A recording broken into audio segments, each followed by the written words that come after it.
How accurate is pancreatic cancer TNM staging?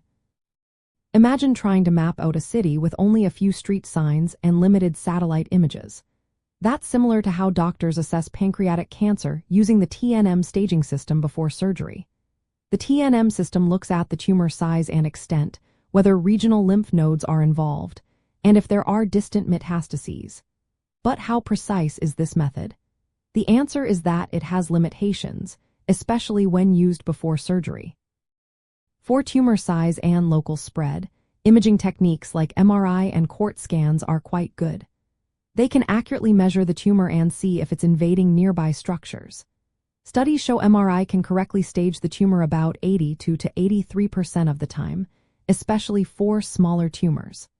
But as the tumor grows and involves blood vessels or surrounding tissues, it becomes harder to distinguish the exact boundaries.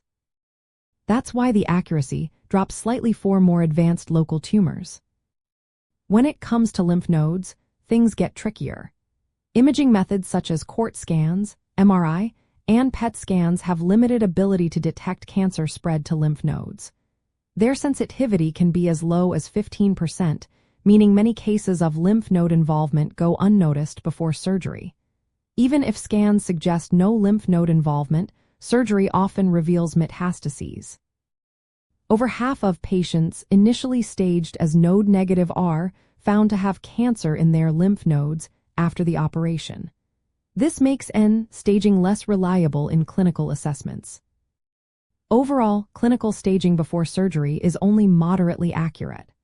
Combining imaging results with blood tests like Ca-19-9 can improve predictions. Some models achieve over 85% accuracy in estimating the true stage, especially when distant metastases are not suspected.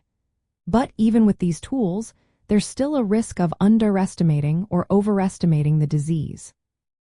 Limitations include difficulty detecting small metastases or subtle vascular invasion. Variability in how radiologists interpret images and differences in criteria for lymph node involvement also affect accuracy. Because of these challenges, clinical staging is mainly used to guide treatment decisions, but it's not perfect. The definitive staging comes from examining the tumor and lymph nodes under a microscope after surgery. In summary, the most accurate way to determine the true stage of pancreatic cancer is through pathological examination after surgery. Preoperative clinical staging provides useful estimates but has notable limitations, especially for lymph node assessment. Combining imaging with biomarkers can help, but it doesn't eliminate the risk of misclassification. That's why doctors relying on a multidisciplinary approach, considering all available information to plan the best treatment for each patient. Always remember, individual cases vary, and personalized medical advice from healthcare professionals remains essential.